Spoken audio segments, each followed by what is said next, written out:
All right, so let's take a look at some of the facilities at the Radiance of the Seas cruise, where you can enjoy some physical activities. So, for example, dito merong mini putt golf area. It's on deck 12. You can play with your friends, your family, and kung gusto mo mag-isa ka lang, pwede rin naman. Magpating-pating ka lang rito. And 9-hole itong area na ito for putting, mini golf. So, ayan yung kanyang area. It's so nice to look at. They have the green synthetic na carpet para kunyari merong grass.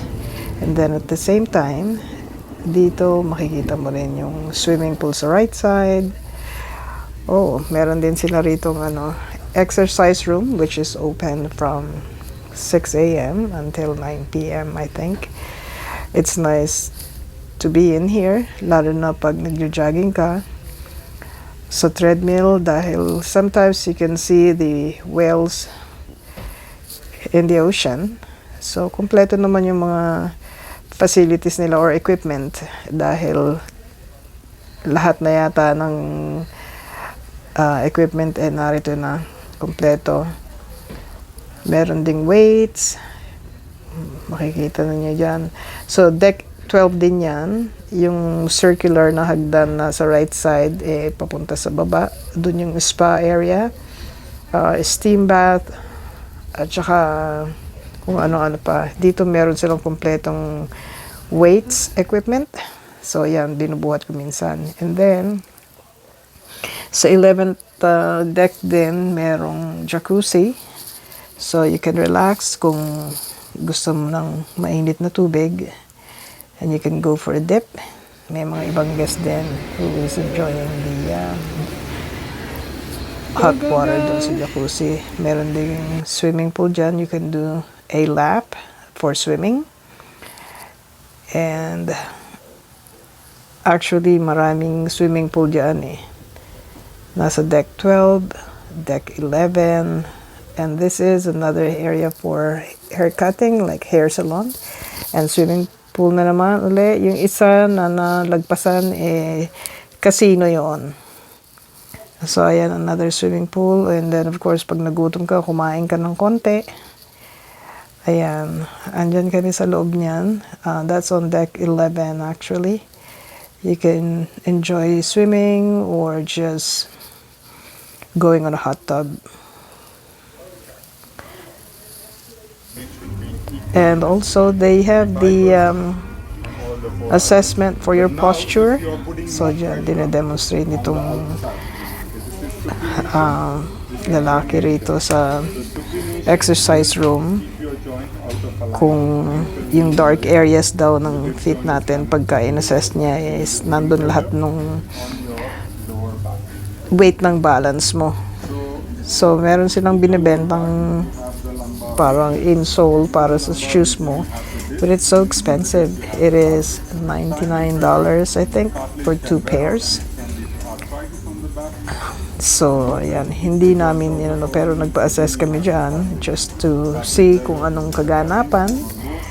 And then, pagtapos ng assessment, you're not obliged to buy anything from him anyway. So, this is under deck 6. Sa Schooner Club. Meron silang pool table dito. You can play with some friends or family members as well. May enjoy mo rin maglaro dyan. And this is on deck 12. So, ayan, may ibang swimming pool dyan. Then sa area na yan, merong may bar at saka meron ding siyang mga singers na kumakanta. So people can enjoy swimming and at the same time listen to some music or concert, like a mini concert. Yan ang red na nakikita nyo sa likod ko is a jogging or walking track para sa mga gustong tumakbo kung ayaw nila dun sa indoor exercise room, just to get some fresh air, especially sa umaga. Maraming tumatakbo dyan, pero of course pagka umuulan, kailangan mag-ingat dahil medyo madulas yung dadaanan. Meron ding basketball court, as you can see. Ito yung slide pool, nasa deck 12 din siya. Maraming makikita doon na pwede kayong mag-enjoy, lalo na yung mga bata. At meron din silang wall climbing area. So ayan, at ito naman, dito yung pinaka main dance floor nila. So everyday meron dyan mga kantahan, may concert, and of course if you wanna get physical with your dancing partner or dance partner, then this is the central place for it, yan sa loob ng Radiance of the Seas cruise. So ayan, may hagdanan dyan. You can go up, watch from up above, on the 5th or the 6th, deck number 6 or deck number 5. And then makikita mo every night, puno ng tao yan. Paumpisa